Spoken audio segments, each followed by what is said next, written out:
الحمدللہ، اللہ تعالیٰ کا لاکھ لاکھ شکر ہے کہ مالک الملک نے اپنی یاد کی توفیق اور موقع عطا فرمایا۔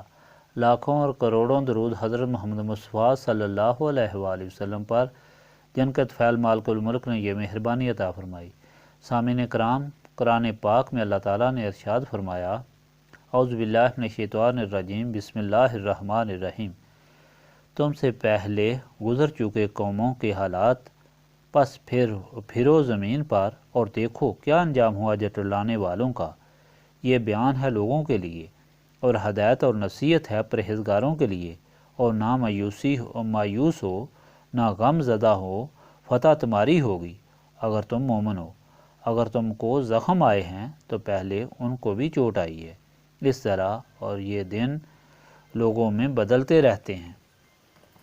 اور یہ ہدایت یہ اس لیے کہ اللہ تعالیٰ معلوم کرے ایمان لانے والوں کو اور بنائے تم میں سے کچھ گواہ، اور اللہ تعالیٰ ظالموں سے محبت نہیں رکھتا، اور اس لیے کہ اللہ تعالیٰ ممتاز کرے ایمان لانے والوں کو اور مٹا دے کفار کو۔ کیا تم گمان رکھتے ہو کہ جنت میں داخل ہوں گے، حالانکہ اللہ تعالیٰ نے ابھی دیکھا ہی نہیں مجاہدوں کو اور دیکھا ہی نہیں صبر کرنے والوں کو، اور تم تو اس سے پہلے موت کی آرزو کرتے تھے، اس سے پہلے کہ تم اس سے ملاقات کر لو، سو اب دیکھ لیا تم نے اس کو اور تم مشاہدہ کر رہے ہو۔ اس سے پہلے اللہ تعالیٰ نے حکم فرمایا کہ سود مت کھاؤ اور ڈرو اس آگ سے جو کافروں کے لیے تیار کی گئی ہے۔ جو لوگ مخلوق پر ظلم کرتے ہیں وہ جہنم میں جائیں گے، اور جو لوگ اللہ تعالیٰ اور اس کے رسول صلی اللہ علیہ وآلہ وسلم کی اطاعت کرتے ہیں ان کو اللہ تعالیٰ کی بخشش اور اللہ تعالیٰ کی جنت حاصل کرنے کے کام کرنے چاہیے، یعنی بجائے سود لے کر لوگوں کا خون چوسنے کے اللہ تعالیٰ کی راہ میں خرچ کرنا چاہیے۔ وہ خوشحالی میں ہوں یا تنگ دست لوگوں پر رحم کرنا چاہیے۔ اگر غصہ آئے تو اسے ضبط کریں اور لوگوں کی غلطیوں سے درگزر کریں۔ اللہ تعالیٰ کی مخلوق پر رحم کرنے والوں پر اللہ تعالیٰ بھی رحم کرتا ہے، اور اگر ان سے غلطی ہو جائے تو غلطی اور گناہ پر فخر نہیں کرتے بلکہ معافی مانگتے ہیں، اور معافی اللہ تعالیٰ کے ذکر کے ساتھ مانگنی چاہیے۔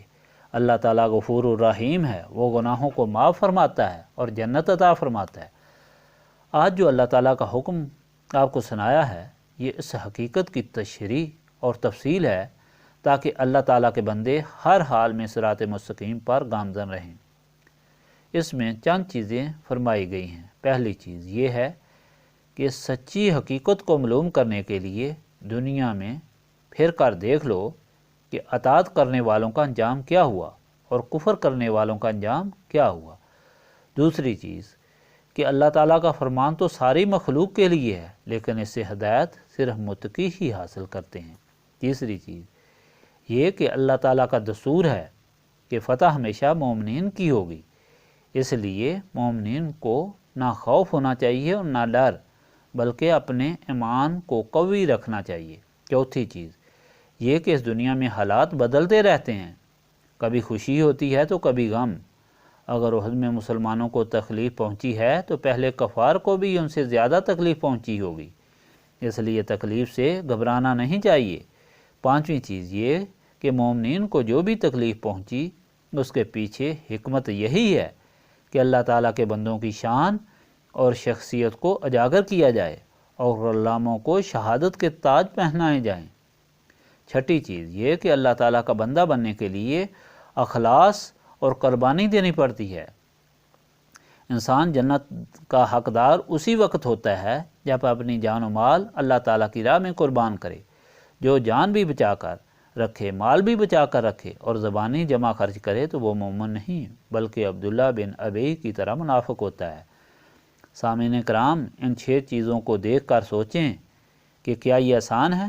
انسان کے بس میں ہے کہ اگر تکلیف میں ہے تو غم نہ کرے، پختہ یقین رکھے، اور مشکلات کے پہاڑ بھی ٹوٹ پڑیں تو پرواہ نہ کرے، اور ہر چیز اللہ تعالیٰ کی راہ میں قربان کر دے، بلکہ شہادت کے لیے بے تاب ہو اور یہی مقصد لے کر جہاد میں شامل ہو، یہ سب مشکل کام ہے۔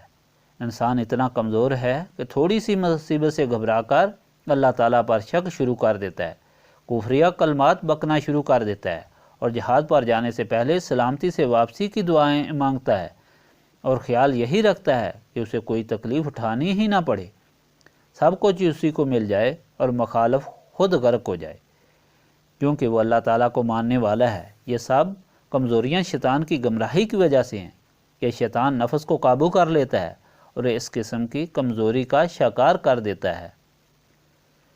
لیکن اگر ہم اللہ تعالیٰ کے رسول صلی اللہ علیہ وآلہ وسلم کے غلاموں کی تاریخ کا مطالعہ کریں تو یہ بات صاف ظاہر ہوتی ہے کہ یہ ساری خوبیاں حضور پاک صلی اللہ علیہ وآلہ وسلم کے غلاموں میں بدرجاتم موجود تھیں۔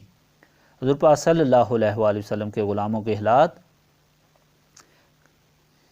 حضرت ابوبکر صدیق، حضرت امیر حمزہ رضی اللہ تعالیٰ عنہ، حضرت علی رضی اللہ تعالیٰ عنہ، حضرت عبداللہ رضی اللہ تعالیٰ عنہ، حضرت ابو دجانہ رضی اللہ تعالیٰ عنہ، حضرت طلحہ رضی اللہ تعالیٰ عنہ، حضرت سعد رضی اللہ تعالیٰ عنہ، حضرت حنظلہ رضی اللہ تعالیٰ عنہ کے واقعات اور دوسرے عاشقان رسول کے حالات آپ کے سامنے ہیں۔ کیسے لوگ تھے؟ اسی طرح انسان تھے، لیکن ان کی محبت، اخلاص اور اصرار کی مثال نہیں مل سکتی۔ ایسا کیوں ہے؟ اس لیے کہ ان کے اندر ایک روشنی تھی جس کی وجہ سے دنیا معافیہ کی ان کی نظر میں کوئی قیمت نہ تھی۔ اللہ تعالیٰ اور اس کے رسول صلی اللہ علیہ وآلہ وسلم کی اطاعت میں مر مٹنا ہی سب سے بڑا کارنامہ تھا۔ یہ روشنی نسبت رسولی صلی اللہ علیہ وآلہ وسلم کی وجہ سے تھی، جو نسبت ان کی حضور پاک صلی اللہ علیہ وآلہ وسلم سے تھی، اس کی وجہ سے ان کے دل و دماغ روشن تھے، شیطان ان پر تسلط حاصل نہیں کر سکتا تھا۔ نبی پاک صلی اللہ علیہ وآلہ وسلم کا فرمان پاک ہے کہ شیطان حضرت عمر رضی اللہ تعالیٰ عنہ سے ڈرتا ہے۔ حضرت بلال رضی اللہ تعالیٰ عنہ نے تپتی ریت پر لیٹ کر بھی احد احد کہا۔ حضرت حباب نے پھانسی کے تختے پر بھی چڑھ کر مسکرا دیا۔ حضرت سمیہ رضی اللہ تعالیٰ عنہ نے اللہ تعالیٰ کی راہ میں پہلی عورت کی حیثیت سے اپنا جسم کو نیزے سے چروا دیا۔ حضرت یاسر رضی اللہ تعالیٰ عنہ کو 2 اونٹوں پر باندھ کر چیر کر بھی اللہ تعالیٰ اور اس کے رسول صلی اللہ علیہ وآلہ وسلم سے منکر نہ کر سکے۔ حضرت عبداللہ نے رو رو کر آرزو کی، اے اللہ تعالیٰ، یہ ایک جان ہے جو تیرے راستے میں قربان کر رہا ہوں، کاش ایسی ہزاریں جانیں ہوتی تو تیرے راستے میں ایک ایک کر کے قربان کرتا۔ یہ سب فیضان نسبت رسولی کا تھا۔ تو سامعین کرام، معلوم یہ ہوا کہ اگر مسلمان اب بھی ویسی ہی شان چاہتے ہیں تو ان کا نام سن کر دشمن لرز اٹھے، یہ دشمن پر لرزہ طاری ہو جائے اور سارا کفر ان کی ضرب کلیم سے ملیا میٹ ہو جائے، تو پھر وہی طاقت جو ان غلامان رسول صلی اللہ علیہ وآلہ وسلم میں تھی حاصل کرنی پڑے گی، یعنی نسبت رسولی صلی اللہ علیہ وآلہ وسلم۔ یہی وجہ ہے کہ یہاں دن رات نسبت رسولی صلی اللہ علیہ وآلہ وسلم کی تبلیغ کی جاتی ہے، کیونکہ نسبت رسولی صلی اللہ علیہ وآلہ وسلم صاف دلوں کو حاصل ہوتی ہے اور سینے صاف یاد الہی سے ہوتے ہیں، اس لیے اللہ تعالیٰ کی یاد کے لیے یہاں محفلیں منعقد کی جاتی ہیں۔ استغفر اللہ العظیم الذی لا الہ الا هو الحی القیوم واتوب الیہ۔